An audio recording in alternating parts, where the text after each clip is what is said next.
तो गाइज मैं हूं आयुष और आप देख रहे हैं रेसल इंडिया। स्वागत है आपका आज की इस वीडियो में जहां पे हम बात करने वाले हैं इस महीने के सबसे हॉटेस्ट ओपिनियंस के बारे में। जी हाँ, ये सीरीज मैं लास्ट मंथ स्टार्ट करी थी और प्लान यही है कि हर महीने एक वीडियो हम इसकी बनाएंगे जहां पे मैं कम्युनिटी टैब पे एक पोस्ट डालता हूं और आप लोगों से पूछता हूं कि कोई ऐसी बातें लिखो भाई जिसपे हम डिस्कस कर सकें, जिसपे ओपिनियन दिया जा सके और मैं यहाँ पे गाइस आपके ओपिनियंस लूंगा। तो एक Q&A वीडियो से अलग होती है और काफी मजा आता है क्योंकि आप लोगों के दिमाग में भी जो रेसलिंग से रिलेटेड बातें चल रही होती हैं उसको हम डिस्कस कर पाते हैं। तो अगर आपका क्वेश्चन या फिर जो कमेंट है वो इस वीडियो के अंदर है गाइस तो बहुत बढ़िया बात है क्योंकि काफी सारी चीजें हम डिस्कस करेंगे और हर महीने में एक बार करूंगा, मोस्टली महीने के एंड पे। तो काफी बढ़िया गाइस है, मुझे लगता है चलने वाला है। स्टार्ट करते हैं। सबसे पहला जो यहाँ पे पॉइंट आता है, कमेंट आता है, वो है MFAZ की तरफ से। बोलते हैं the time when Bobby Lashley said he wanted Keith Lee and Leo Rush in Hurt Business, I was so happy to hear, but later they removed Shelton and Cedric, it hurts a lot, I want them all back together।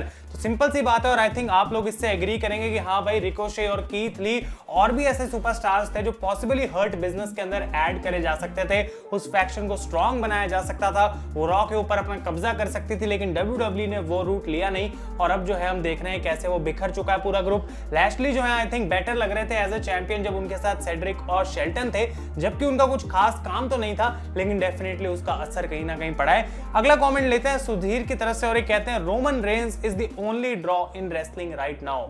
अब एक बात मैं आपको बोलूंगा और ये किसी भी चीज के कोई अगेंस्ट नहीं है। आई थिंक कि रोमन रेंस जो काम इस समय कर रहे हैं रेसलिंग के अंदर वो बहुत ही ज्यादा बढ़िया है और उनकी वजह से और उनकी स्टोरी लाइन की वजह से जो है वो स्मैकडाउन देखने लायक एक शो बन जाता है। मतलब बहुत ज्यादा इंजॉय कर रहा हूं मैं उनके वर्क को या फिर उनके काम को जो गाइस वो इस पॉइंट पे कर रहे हैं। लेकिन अगर जहां तक बात है ड्रॉ की, तो आई डोंट थिंक कोई भी ऐसा सुपरस्टार है पूरी रेसलिंग के अंदर इस टाइम पे जो एक्टिवली कंपीट कर रहा है और वो एक बहुत बड़ा ड्रॉ है। अगर हम बात करें रॉ की या स्मैकडाउन की, तो बहुत समय से उनकी रेटिंग इतनी चलती आ रही है। जब से स्मैकडाउन फॉक्स के ऊपर आई है उनकी रेटिंग ऐसी 2 मिलियन के आसपास रहती है। कोई भी फर्क नहीं पड़ता कि आखिर शो पे कौन है। अगर शो ज्यादा बेकार होता है तो रेटिंग थोड़ी सी नीचे गिर जाती है, लेकिन 2 मिलियन के अराउंड ही रहती है, कभी बहुत ज्यादा नीचे नहीं गिरती है। तो आई थिंक रोमन रेंस जो काम कर रहे हैं वो स्मैकडाउन के लिए बहुत बढ़िया है और वो शो को वॉचेबल बना रहे हैं। लेकिन ड्रॉ की मैं बात करूं कि केवल रोमन ही सबसे बड़ा ड्रॉ है, आई डोंट थिंक कि उस चीज में गाइस कुछ खास अभी हम कह सकते हैं, क्योंकि क्राउड भी नहीं आ रहा। तो हम ये भी नहीं कह सकते कि स्मैकडाउन की अटेंडेंस ज्यादा है तो खास कुछ कंपैरिजन नहीं किया जा सकता। अगला कमेंट लेते हैं यहाँ पे क्रिकेट वर्ल्ड की तरफ से। What do you think about why wrestling storylines are getting bad. तो भाई मुझे लगता है कि स्टोरी लाइंस के अंदर उतनी थिंकिंग WWE फिलहाल डाल नहीं रही।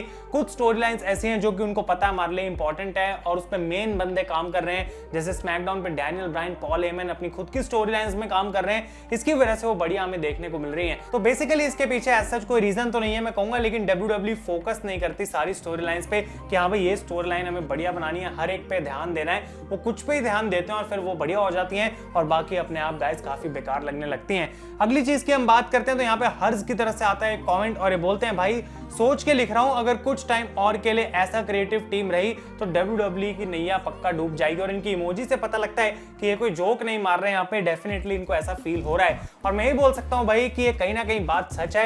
आई डोंट थिंक कि WWE को एज अ कंपनी फिलहाल कोई खतरा है क्योंकि कंपनी डूब जाएगी अगर स्टोरी लाइंस जो है वो अच्छी नहीं होंगी, क्योंकि जो पैसा उस कंपनी के अंदर आ रहा है वो long term deals already signed है और हर साल वो काफी रेवेन्यू अभी भी कमा पाते हैं। और आई थिंक जो स्टोरी लाइंस की वजह से दिक्कत आ रही है मेनली वो यही है कि जो अभी एग्जिस्टिंग फैंस है जो अभी WWE देख रहे हैं उनको शायद धीरे धीरे सब कुछ बोरिंग लगने लग रहा है और ऊपर से नए फैंस तो आ ही नहीं रहे हैं जिनको कुछ अट्रैक्टिव लगे इतना ज्यादा कि वो इस प्रोडक्ट को शुरू से देखना स्टार्ट कर दें। अगला कमेंट आता है गाइस यहाँ पे आर्ट गैलरी की तरफ से, कहते हैं भैया आपके जो ओपिनियन है क्या है RK ब्रो के ऊपर, क्योंकि रिसेंटली बहुत सारी WWE में जो टैग टीम्स थी वो जल्दी टूट गई, जैसे रेट्रिब्यूशन, शार्लेट, आस्का, बैड बनी और डेमियन प्रीस्ट। तो मैं ये कहना चाहता हूं कि WWE यहाँ पे एक बार फिर से एक्सपेरिमेंट कर रही है, लेकिन आई डोंट थिंक कि रैंडी ऑर्टन और मैट रिडल एक लॉन्ग टर्म टैग टीम है। वो स्टोरी लाइन कुछ इस तरीके से बनाई जा रही है क्योंकि रैंडी ऑर्टन गाइस जानते नहीं है रिडल को, तो उनके साथ टैग टीम में रह के पहले वो उनके जानने की कोशिश करेंगे और उसके बाद जो है वो उनको टारगेट कर सकते हैं ताकि उनकी फ्यूड स्टार्ट हो सके। और ये चीज मैंने अपने रॉ रिव्यू में बोल दी थी कि भाई ये स्टोरी लाइन जो है WWE थोड़ा एक्सटेंडेड वर्जन इसका चलाएगी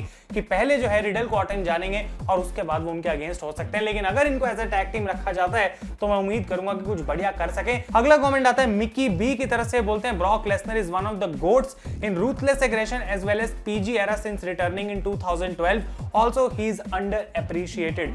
अब एक बात मैं बोलूंगा ब्रॉक लेसनर के बारे में, जो कि आई थिंक आप लोग ऑलरेडी जानते ही हैं कि लेसनर एक ऐसा सुपरस्टार है जिसको तुम रिप्लेस नहीं कर सकते।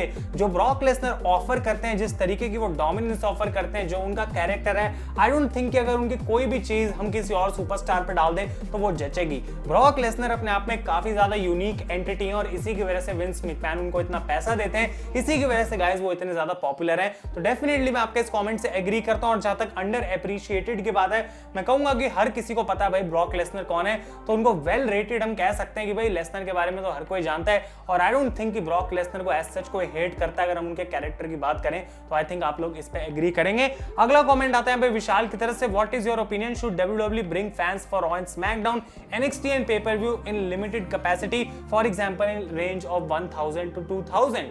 तो भाई अगर फैंस आएंगे डेफिनेटली उससे चीजें थोड़ी बड़ी होंगी, एक एटमॉस्फेयर जो है वो अच्छा सा बन जाएगा, क्रिएट होगा। जैसे ऑल एलीट रेसलिंग में कुछ अभी फैंस आ रहे हैं, NXT के अंदर हमें रिंग साइड पे लोग देखने को मिलते हैं, लेकिन उसके बावजूद भी WWE को गाइस अपने प्रोडक्ट पे काम करना ही पड़ेगा, क्योंकि अगर लोग आ जाते हैं एरिना के अंदर और शो अच्छा नहीं होता तो वो भी एक नेगेटिव रिएक्शन ऑब्वियसली दे सकते हैं। WWE के बिठाए गए लोग की हम बात नहीं कर रहे हैं, हम रियल फैंस की बात कर रहे हैं जो टिकट खरीद के शो देखने आते हैं। तो अगर उनको कोई चीज पसंद नहीं आ रही वो उसको हेट भी कर सकते हैं, और WWE नहीं चाहेगी कि इतने कम लोग आए और तब भी एक नेगेटिव रिएक्शन मिले।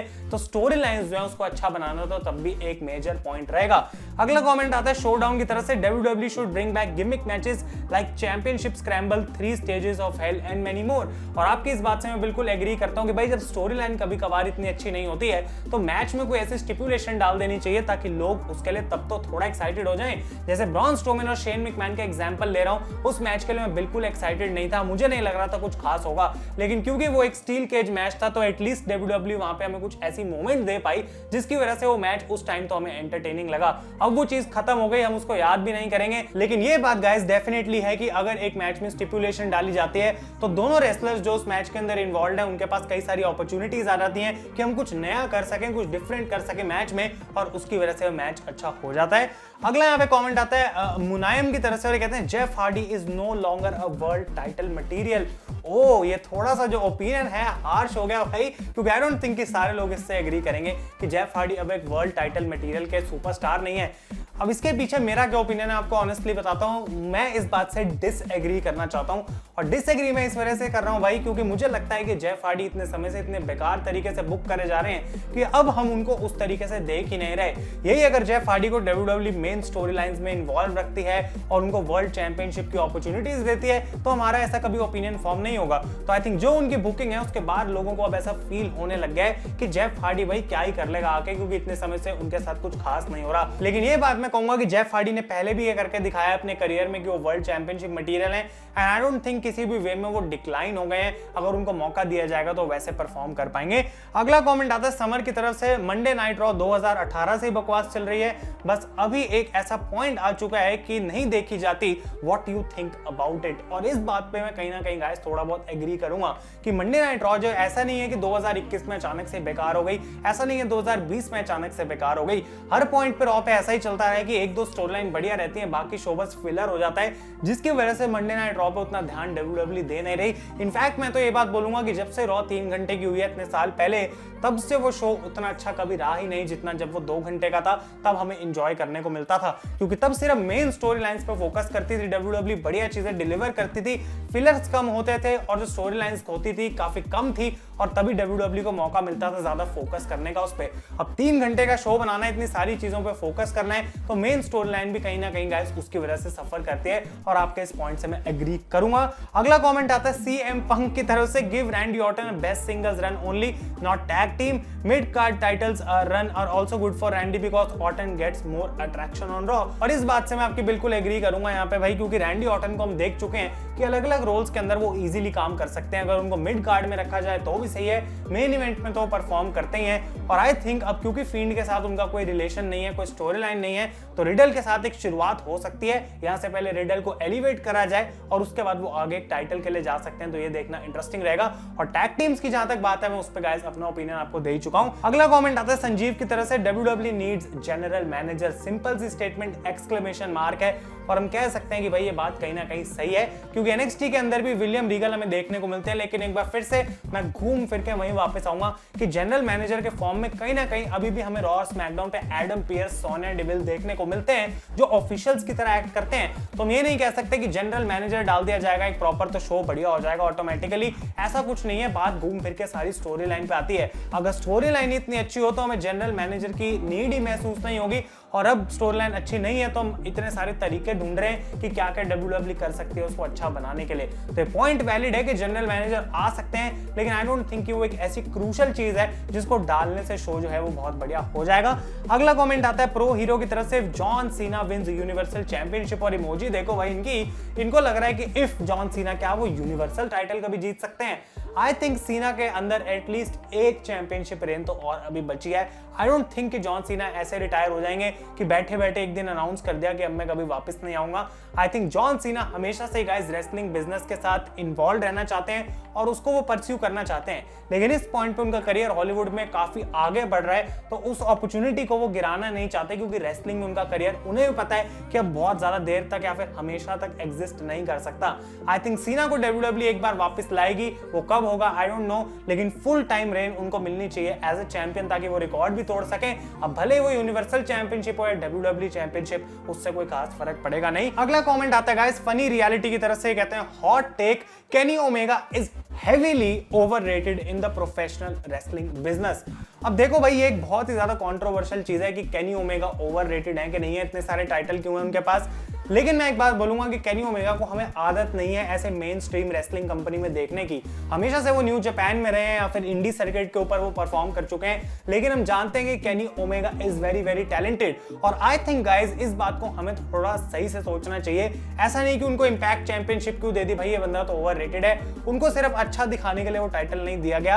अगर आप AEW को फॉलो कर रहे हैं तो आप उसकी स्टोरी लाइन देख रहे हैं कि केनी ओमेगा इज अ हील, और वो काफी कॉकी तरीके से एक्ट करते हैं कि भाई मेरे से बढ़िया तो कोई है नहीं। तो अभी उनको सारी चीजें अच्छी लग रही हैं क्योंकि उनकी स्टोरी लाइन में सब कुछ बढ़िया है, उनके पास टाइटल्स हैं। लेकिन ये स्टोरी लाइन एक पॉइंट पे गाइस ऐसी जाने वाली है, मेरी प्रेडिक्शन है कि Kenny Omega will lose everything. और ये आई थिंक एक लॉन्ग टर्म स्टोरी लाइन है जो AEW बिल्ड कर रही है। तो ओवररेटेड की मैं बात करूंगा गाइस तो सिंपली मैं ऐसे ही इसको एक्सप्लेन करूंगा कि न्यू जापान प्रो रेसलिंग में जो पोटेंशियल थी केनी ओमेगा की, आई डोंट थिंक कि वहां तक अभी फिलहाल वो AEW में पहुंच पाए हैं। लेकिन मुझे ऐसा भी नहीं लग रहा कि उनके साथ कुछ बहुत ज्यादा गलत कर रही है AEW या फिर उनको ओवररेटेड दिखाया जा रहा है। आई डोंट थिंक कि रेसलिंग फैंस आके बोलते हैं कि केनी ओमेगा ये है वो है, अगर वो कह रहे हैं तो उनका वो खुद का ओपिनियन हो सकता है, लेकिन heavily overrated I don't think so, क्योंकि उनका जो गिमिक है वो मुझे इतना तो बेकार लग नहीं रहा। और उनके पास चैंपियनशिप्स क्यों है इतनी सारी, उसका गाइस मैंने आपको रीजन दे दिया। बाकी जो भी बाद में होगा उसके अकॉर्डिंग हम उस पर अपना ओपिनियन दे पाएंगे। अगला कमेंट आता है गाइस दक्ष की तरफ से, कहते हैं money in the bank is dead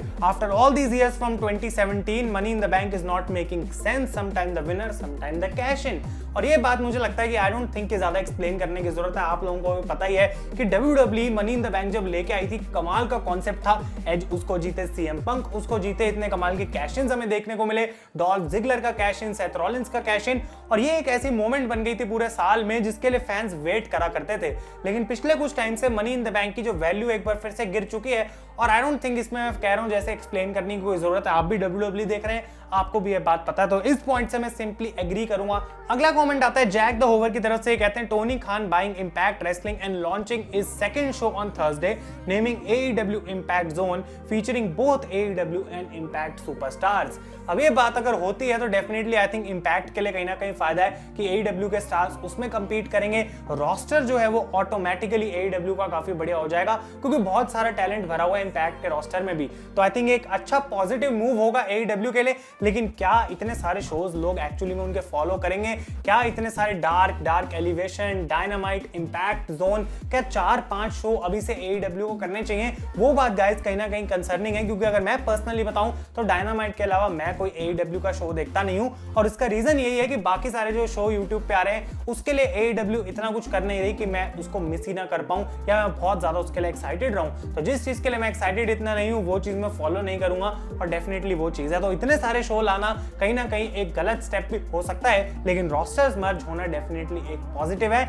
अगला कमेंट आता है यहाँ पे क्रिकेट टॉक्स विद गर्वित की तरफ से, कहते हैं Cesaro needs to bring back Cesaro section, it was the only time he had some character that could make him something similar to John Cena when he beat JBL for the WWE championship. एक perfect point है इनका, और Cesaro section ऐसे में नहीं बोलूंगा कि वही चीज लानी है, लेकिन सिजारो को एक कैरेक्टर की डेफिनेटली जरूरत है। जब वो आके माइक पे प्रोमो कट करते हैं तो ऐसा पता नहीं लगता कि ये बंदा आखिर एग्जैक्टली चाहता क्या है। वो एक्ट करने की कोशिश करते हैं कि हाँ भाई मुझे चैलेंज चाहिए और वो बढ़िया है, लेकिन उस पर काम करना अभी बहुत ज्यादा जरूरी है, क्योंकि अगर सिजारो को चैंपियनशिप देनी है गाइस तो आई डोंट थिंक कि हम लोग बस ये कह सकते हैं कि वो अच्छे रेसलर हैं, बढ़िया मैच दे सकते हैं तो उन्हें चैंपियन बना लो। एक ओवरऑल कंप्लीट पैकेज होना पहले जरूरी है, और आई थिंक अब उस चीज पे WWE काम कर रही है। तभी उनको डैनियल ब्रायन के साथ रखा गया था, क्योंकि आई थिंक सिजारो जो है अभी अकेले ऐसे परफॉर्म नहीं कर पा रहे हैं, तो उनको किसी की जरूरत थी, और डैनियल ब्रायन वहां पे उस टाइम पे परफेक्ट है।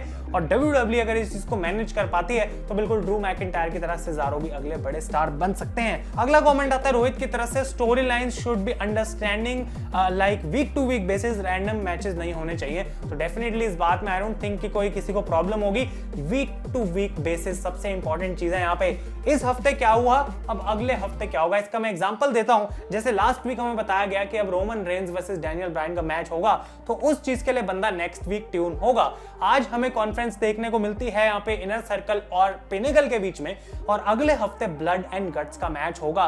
तो नेक्स्ट वीक के लिए एक्साइटेड बनाना लोगों को वो मेन चीज है, ताकि वो अगर आज का शो देख रहे हैं वो अगले हफ्ते का भी शो देखें। और आई डोंट थिंक कि बहुत लंबे समय से मंडे नाइट रॉ पे ये चीज हुई है। मतलब मुझे याद ही नहीं आ रहा कि लास्ट टाइम कब ऐसा हुआ था कि नेक्स्ट वीक क्या होगा उसके बारे में हम सोच ही जा रहे हैं। आई डोंट थिंक कि गाइस ये बहुत समय से हुआ है। और अगर आपने WWE 2016-17 में देखनी स्टार्ट करी है तो मैं आपको बता दूं कि 2008 से लेकर 2012 में I think most of the time ऐसा होता था कि रॉ एंड ही ऐसे पॉइंट पे होती थी कि लोग अगले हफ्ते के लिए वेट करते थे। मतलब मोस्ट ऑफ द टाइम, हर बार नहीं। तो ये एक बहुत ही ज्यादा बढ़िया बात है और एक अच्छा पॉइंट यहाँ पे रोहित की तरफ से। और फाइनल कमेंट आता है जागृति की तरफ से, कहते हैं unpopular opinion, I think if Eddie Guerrero would have never died he would never be considered as an all time great. भाई इस बात से मैं डिसएग्री करना चाहूंगा, और सिंपल सा रीजन इसका यह है कि अगर एडी गरेरो जिंदा होते आज भी तो उन्होंने अपने करियर में कई सारी और ऐसी चीजें अचीव कर चुके होते वो जो कि वो नहीं कर पाए। तो ऐसा तो नहीं था कि एडी गरेरो में कोई टैलेंट की कमी है या फिर वो पॉपुलर नहीं है, उनका गिमिक नहीं काम कर रहा। सारी चीजें उनके लिए परफेक्टली प्लेस करी गई थी। WWE के फैंस के वो बहुत ज्यादा एक हम कह सकते हैं फेवरेट कैरेक्टर माने जाते थे, और इस चीज से गाइस मैं एग्री नहीं करूंगा कि एडी गरेरो जो है I think in fact modern times में भी बढ़िया मैचेस दे सकते हैं, जैसे कि एजे स्टाइल्स और नाकामुरा जैसे सुपरस्टार्स के साथ। तो definitely may his soul rest in peace, और उसको हमेशा रेसलिंग फैंस जो है याद रखेंगे, because he is one of the greatest of all time guys. और इसी के साथ इस वीडियो को हम खत्म करने वाले हैं। अगर आपको पसंद आए इसे लाइक करें, और हर महीने में एक बार ऐसी वीडियो हम करेंगे, तो अगली बार भी गाइस इस हॉटेस्ट ओपिनियंस के वीडियो में हम मिलेंगे। तब तक के लिए thank you so much for watching. मैं हूं महेश, आप देख रहे हैं रेसल इंडिया।